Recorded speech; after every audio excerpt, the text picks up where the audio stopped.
नमस्कार. स्वागत आहे तुमचं माझ्या चॅनलमध्ये. मी अनिता उमाटे बोलते. सध्या एकच चर्चा चालू आहे वैष्णवीची. बिचारी ती तर गेली आता, पण ही चर्चा होत राहणार काही दिवस, नंतर बंद होणार चर्चा ही. मुस्कानचं कसं प्रकरण घडलं, आता कुठं निघतंय मुस्कानची चर्चा? नाही निघत, बंद झाली चर्चा. सुशांतची चर्चा बंद झाली चर्चा. काय झालं त्यांचं? काय नसतं, हे सगळं बोलायच्या गोष्टी असतात. हे खरं काय खोटं काय आपल्याला माहीत नसतं. ज्यांच्यासोबत घडतं त्यांनाच खरं खोटं माहीत असतं. तर काहींच्यासोबत असं घडतं, काहींच्यासोबत असं घडतं, खूप काही घडतं.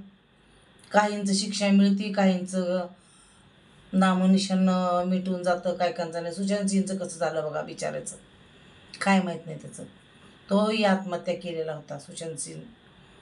मुस्काननी तिच्या नवऱ्याला हे केलेलं होतं आणि यांनी इथे सगळ्यांच्या कुटुंबामुळं हिला आत्महत्या करावी लागली. म्हणजे कुठूनही एक प्रकार कसा झालाय, जीव गेला, ज्यांचा जीव जायचा त्यांचा जीव गेला. काही दिवस जातात, सगळं शांत होतं. आपण काय, त्यांच्या घरचे काय, 2 टाईम 3 टाईम जेवण करत असतील, मस्त झोपा काढत असतील. घेणारा जीव गेला, ते बाळाची आई गेली, त्या बाळाला काय वाटत असेल, कोण विचार करते? शेवटी आपण भूक लागल्यावर पोटाला जेवतोच का नाही. तर खूप वाईट घटना घडलेली आहे. तर मला काय वाटतं की आमचं पण खूप एकीकडे असं लग्न झालेलं होतं.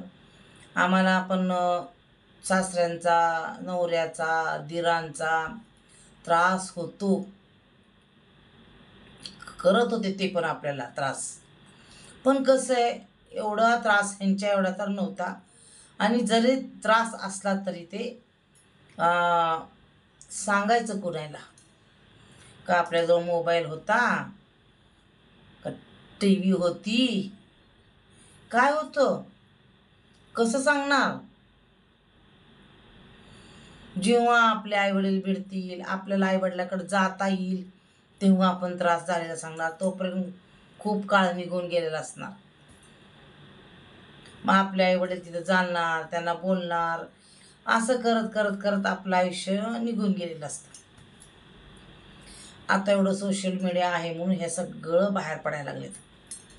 ह्यांनी असं केलं, त्यांनी कसं केलं, त्यांनी असं केलं,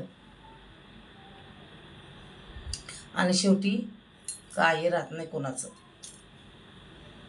घडायचं ते घडून जातं, ज्याचा जीव जायचा त्याचा जीव जातो.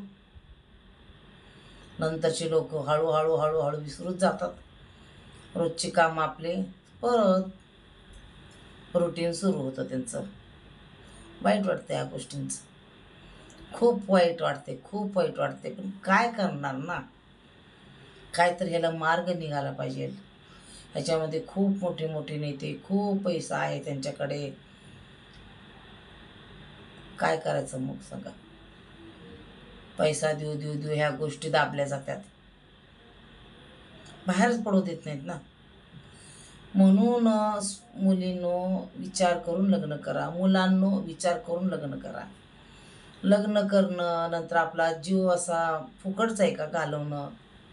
आपल्या आईबापाने आपल्याला किती कष्टाने वाढवलेलं असते, त्यांची स्वप्न असते. जर तुम्ही त्या आईवडिलांना असं दुःख देत असाल, तुम्ही तर जाता निघून, पण त्या आईवडिलांना किती दुःख होते, त्यांचे किती स्वप्न असतात, ह्याचा पण विचार करत जावा जरा. लग्न करायचं ओगी म्हणून करायचं म्हणून करायचं, प्रेम करायचं म्हणून करायचं. अरे त्याचा काय विचार करा थोडंसं. आपण प्रेम कुणावर करतो? नाही प्रेम होत असतं म्हणे. कसं होतंय प्रेम? केलं तरच प्रेम होतंय ना. नाही नाही प्रेम होतं म्हणे, असं नसतं म्हणे, प्रेम होतच असतं म्हणे, प्रेम आंधळ असतं म्हणे. हे का बघा आंधळ प्रेम कसं निघालं आता. जरा का नाही प्रेमाचं चकनाचूर. आंधळ प्रेम, हे प्रेम होत असते, काही नसतं. हे सगळं अट्रॅक्शन नसतं,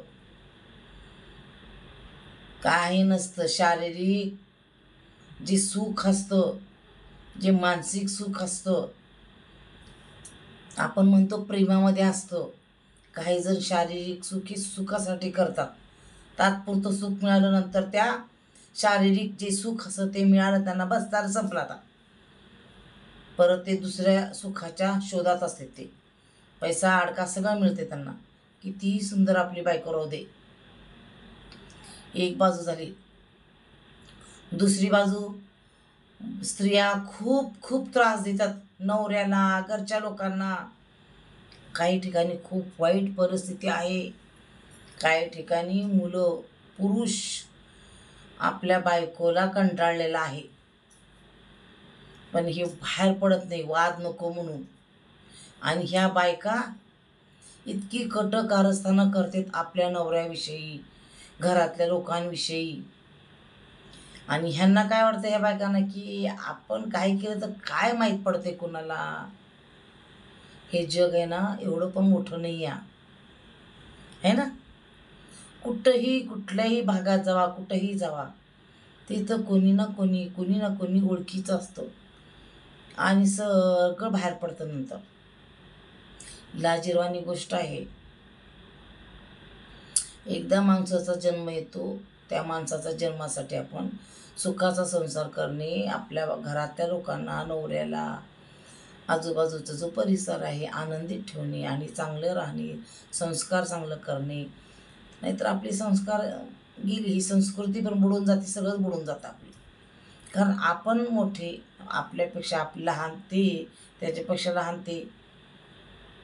आमची पिढी तर दुसरी पिढी संपत आलेली आहे. जे आजी आजोबा नातवांचं प्रेम आहे, ही तर शेवटची पिढी आहे. तुम्हाला हे असं एक व्हिडिओ टाकलं बघा, हे तर तुम्हाला असं दिसणार पण नाही आता परत. हे सगळं शेवटची पिढी. उन्हाळा, चक्क कडक उन्हाळ्यात पाऊस पडतोय म्हणजे हा शेवटची पिढीचा आहे. आत्ता पण कधी घडले का एवढा कडक उन्हात 7-8 तारखेलाच पाऊस पडतो मेच्या. म्हणजेच हा सगळी शेवटची पिढी आहे. कोणाच्या लक्षात येत नाही आहे. जाणणाऱ्यालाच ते जाणून घ्यावं लागतं की आता जे काय घडते ते सगळं शेवटचं घडत जाते. ते आजकालच्या लोकांना ते पैसा, सोनं चांदी, मोठे घर बंगले, ऐषाराम, हे सगळं हवं असतं. फक्त हेच बघत असतात हे लोक आजकालचे. कसं मिळतं फुकटचं, कसं मिळतं काळा धंदा, 2 नंबरचा धंदा, काय असं ते त्या मार्गे कमवायचं आणि एकदम पुढं जायचं. अरे पुढं जाऊन कुठं करणार तुम्ही, मरणारच शेवटी. आज किती पैसा कमान, कितीही पुढं जाऊ, शेवटी कुठं जाणार आहेत, सरणावरच जाणार आहेत, सगळेच जाणार आहेत. लाखो करोडो जरी कमवलं तर कुठं जाणार आहे तुम्ही, तिथंच एकाच ठिकाणी सगळ्याला जावं लागते. लाकडाच्या सरणावर झोपवते आपल्या सगळ्यांनाच. तर कशासाठी एवढा हेवा देवा, कशासाठी एवढा पैसा अडका पाहिजे. कष्टाने जेवढं मिळालं तेवढा सुखासंबंधाने नाही राहत. एखादं श्रीमंत घरानं बघतात पैसा त्यांच्याकडं घेतात मग असं होतं. मुली पण आजकाल तसेच झालेत. नोकरी करायच्या, ऐषारामचं जिंदगी जगायचं, नाही ते प्रकरण करायचं, नाही ते अफेअर करायचे, आपल्या नवऱ्यांना लेकरांना सोडून द्यायचं, दुसऱ्याबरोबर निघून जायचं. हे सुद्धा स्त्रिया करायला लागलेत आता आजकाल. असं म्हणू नका की पुरुष पण करतात, स्त्रिया पण करतात तशा. परवाच एक प्रकरण झालं होतं, जावयाबरोबर ती बाई कोण पळून गेली. मग आता काय म्हणा या बाईला. आता हे कसं आहे, शेवटचा टप्पा आहे आता कलियुगचा. आणखीन पुढं खूप काय काय काय काय घडणार आहे काही माहीत नाही कुणाला. अहो काय काय ठिकाणी तर म्हाताऱ्या माणसांना कोंडून ठेवतात, जाळीमध्ये कोंडून ठेवतात. सासूला मारतात, सासऱ्याला मारतात, नवऱ्याला मारतात. स्त्रिया पण अशा करतात. आणि पुरुष बघा आता काय केलं, पुरुष पण तेच करतात, स्त्रिया पण तेच करतात. काय राहिलं नाही. ते म्हणतात ना, सरकारने सगळ्याला समानता दिली आहे. स्त्री ही पुरुषाच्या खांद्याला खांदा लागून काम करते. आज बघा हे काय झालंय आता. ते अगोदर बरं होतं, पुरुष काम करायचं, स्त्रिया घरातलं काम करायचे. आता स्त्रिया त्यांच्या खांद्याला खांदा लावून काम करतात म्हणे, त्यांच्यापेक्षा दुप्पट कमवतात. काय झालं त्याचा परिणाम काय तर होतो का ते बघा ना.